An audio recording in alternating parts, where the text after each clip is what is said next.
Assalamualaikum warahmatullahi wabarakatuh. Selamat siang teman-teman. Berhubung sekarang siang, saya ucapkan selamat siang ya ke teman-teman.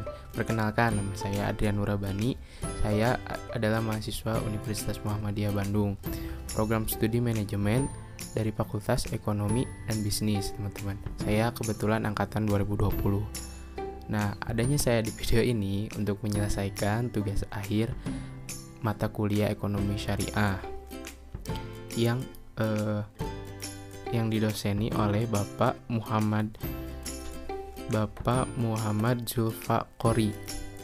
Nah, untuk Bapak Muhammad Zulfaqori yang menonton video ini, terima kasih Pak telah mengajar kami kelas A utamanya, dan saya pribadi mengucapkan terima kasih kepada Bapak yang sudah sabar mengajar kami selama satu semester. Nah teman-teman, apa sih yang akan kita bahas di video kali ini? Ya oke, sabar ya. Ada 3 pertanyaan yang akan kita bahas nih teman-teman. Oke, kita langsung aja ke pertanyaan pertama, oke?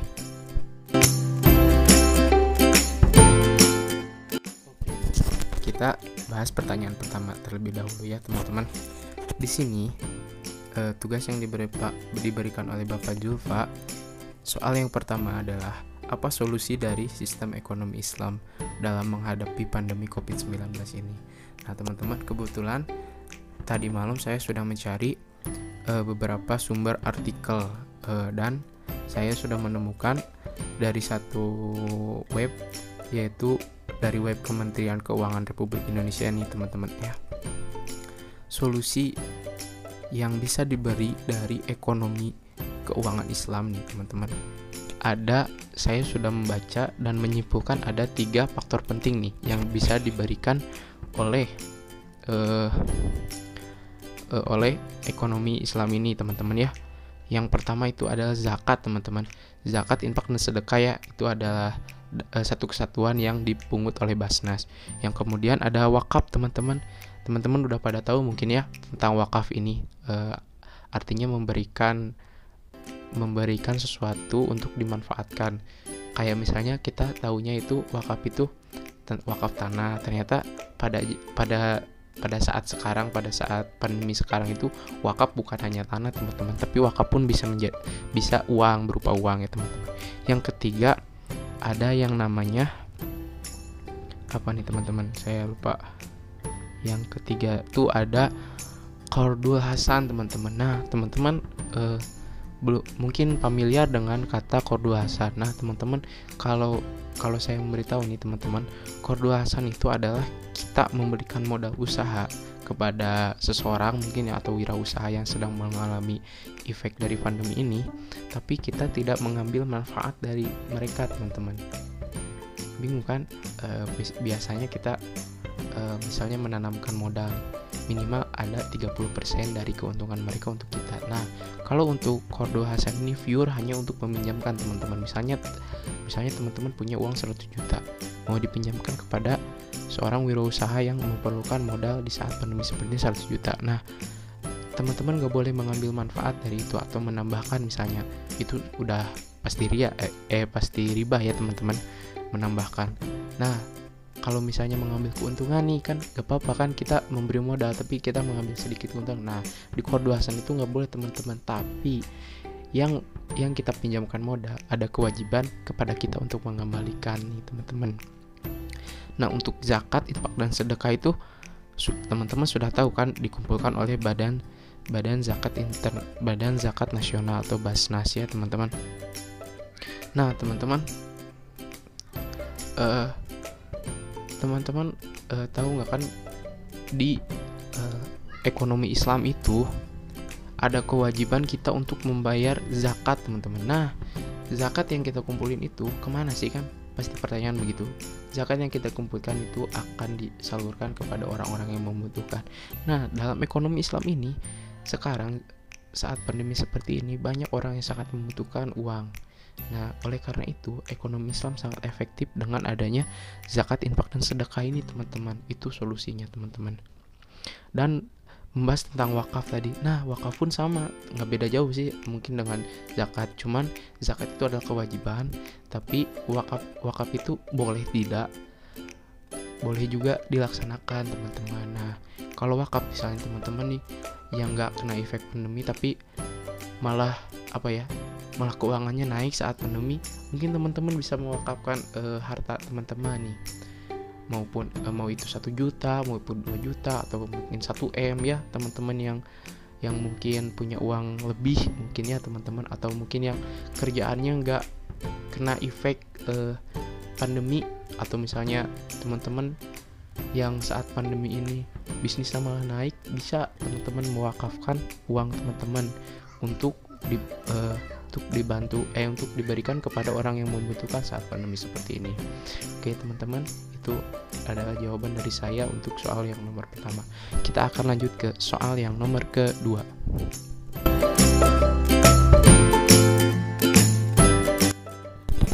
Oke teman-teman, kita akan lanjut ke soalan nomor 2. Apa dampak positif dari mergernya BNI Syariah, Mandiri Syariah, dan BRI Syariah menjadi BSI, teman-teman? Apa sih itu BSI itu? BSI itu adalah singkatan dari Bank Syariah Indonesia. Nah, teman-teman, saya pun baru tahu ya tentang info ini. Ternyata tertulis di sini di Retizen Republika Blogger ya, teman-teman, bahwasanya pada tanggal 1 Februari 2021 tahun ini, teman-teman, belum lama ini, Pak Presiden Joko Widodo telah meresmikan berdirinya BSI. BSI ini hasil dari merger 3 perusahaan besar, teman-teman. Tiga perusahaan bank besar nih, yaitu PT Bank Syariah Mandiri, PT Bank BRI Syariah, dan PT Bank BNI Syariah, teman-teman, bergabung menjadi BSI atau Bank Syariah Indonesia, dan menjadi bank syariah terbesar di Indonesia, teman-teman. Nah, apa sih dampak positif yang kita dapat atau bank itu dapat dari mergernya 3 perusahaan besar ini, teman-teman? Nah, teman-teman, kalau dari sudut pandang banknya, teman-teman, perusahaannya itu sangat banyak, teman-teman. Mulai dari mudahnya mereka untuk berinvestasi karena mereka merger kerjasama, dan mungkin akan menaikkan nilai saham mereka di bursa saham. Dengan naiknya nilai saham mereka akan mudah untuk mendapatkan modal di pasar modal, teman-teman. Dan investor-investor pun akan senang dengan adanya merger ini, teman-teman, karena mereka bisa mudah mendapatkan profit dari investasi mereka kepada mergernya 3 bank ini, teman-teman. Yang kedua, produknya akan beragam, teman-teman. Kalau misalnya 3 perusahaan yang mungkin kita udah kenal nih, teman-teman ya, mungkin di bank konvensionalnya pun teman-teman sudah punya rekeningnya kan, teman-teman. Ada mungkin yang sudah mendepositkan uangnya di bank konvensionalnya, ada sudah menabung, atau ada yang sudah membuat rekening koran dan sebagainya. Nah, kalau 3 perusahaan ini digabung, bagaimana, teman-teman, produk-produk yang akan mereka keluarkan? Nah, kan pasti hebat kan. Nah, yang kedua nih yang saya tangkap, kalau misalnya kita ngedenger bank syariah nih, teman-teman, pasti teman-teman tahu dengan yang namanya tabungan haji dan umroh, teman-teman. Nah, dengan mergernya 3 perusahaan ini menjadi BSI, dan BSI dapat mengoptimalkan, teman-teman, tabungan haji dan umroh, teman-teman. Misalnya ada orang tua teman-teman yang mau umroh atau haji, bisa menabung ke BSI ini, teman-teman. Mungkin akan amanah, tentunya akan prosesnya cepat, dan mungkin naik haji dan umrohnya pun prosesnya akan cepat, teman-teman, karena sudah merger. Dan kalau sudah merger kan tersentralisasi nih si data-data dari bank syariah atau dari bank BNI, bank BRI, dan bank Mandiri kan sudah menjadi satu nih, teman-teman. Jadi gampang kita untuk mengatur keberangkatan mereka, teman-teman, atau mengatur uang-uang mereka yang mereka tabung untuk haji dan umroh mereka, teman-teman. Dan nanti pun mungkin akan ada produk tabungan kurban mungkin. Kalau misalnya kalau BSI ini sudah berjalan dengan efektif, dapat mungkin kita dapat menyalurkan investasi yang syariah teman-teman. Kalau misalnya teman-teman di sini yang memang ingin investasi dan investasinya itu berbasis syariah, mungkin di BSI bisa dibantu, atau mungkin teman-teman bisa deposit atau mengkredit mobil, mungkin bisa di BSI ini teman-teman, secara syariah tentunya teman-teman. Dari sisi nasabah nih teman-teman, kan rata-rata penduduk Indonesia itu adalah agama Islam nih teman-teman. Faktanya teman-teman, dari 200 juta jiwa di Indonesia, 86,7% itu adalah penganut agama Islam teman-teman, dan sisanya adalah agama-agama lain. Kristen Protestan 7,6%, Kristen Katolik 3,12%. Apalagi ya teman-teman, saya lihat dulu.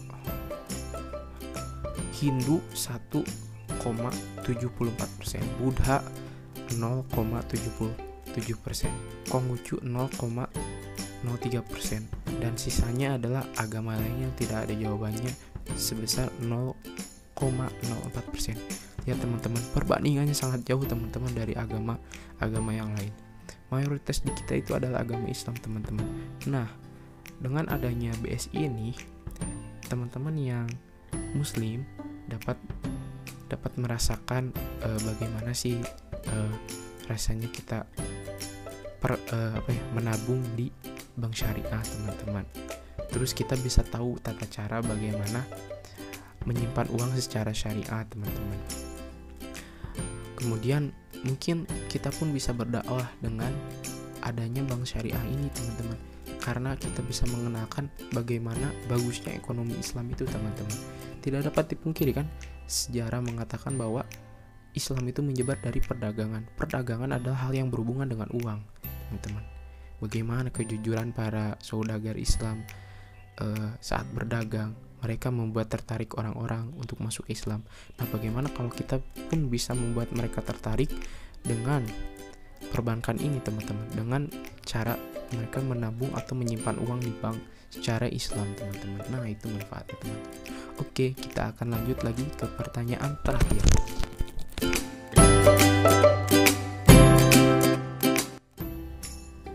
Oke teman-teman, kita kembali ke pertanyaan. Ini adalah pertanyaan terakhir dari soalan UAS yang saya dapat dari Pak Julfa. Menurut Anda, apakah sistem ekonomi Islam dapat diterapkan di Indonesia? Sebutkan alasannya. Ekonomi Islam di Indonesia sangat mungkin bisa diterapkan ya teman-teman. Pertama, sudah tentu kita melihat dari mayoritas agama di Indonesia itu mayoritasnya adalah agama Islam. 86,7% warga Indonesia itu adalah penganut agama Islam teman-teman.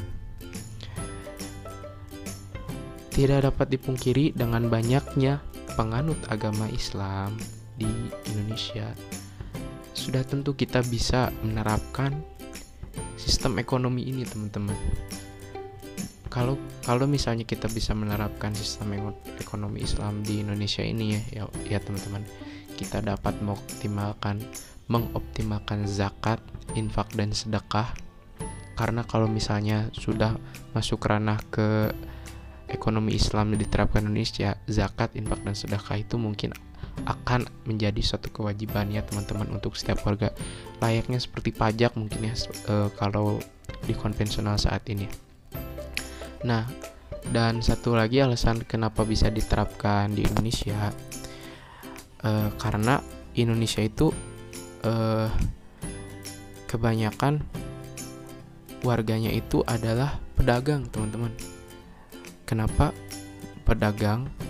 Karena mayoritas penduduk Indonesia itu adalah seorang petani. Otomatis kan petani harus menjual barang-barangnya, dan ada pun yang jadi nelayan kan teman-teman, nelayan pun harus menjual produk-produk yang mereka tangkap atau ikan-ikan yang mereka tangkap. Dengan adanya ekonomi Islam ini teman-teman, sudah tentu akan optimal dalam segi perdagangan ini teman-teman, karena Rasul pun mengajarkan dalam dalam ekonomi Islam itu tentang kejujuran dalam berdagang, teman-teman, dan lain sebagainya. Nah, jawaban yang saya kemukakan adalah bisa, dan alasannya tadi itu adalah alasan yang saya kemukakan. Oke, 3 pertanyaan sudah terjawab. Sekian video dari saya. Terima kasih. Selamat menempuh semester 3 ini. Mohon maaf jika saya ada salah-salah kata. Wabillahi taufiq walhidayah. Wassalamualaikum warahmatullahi wabarakatuh.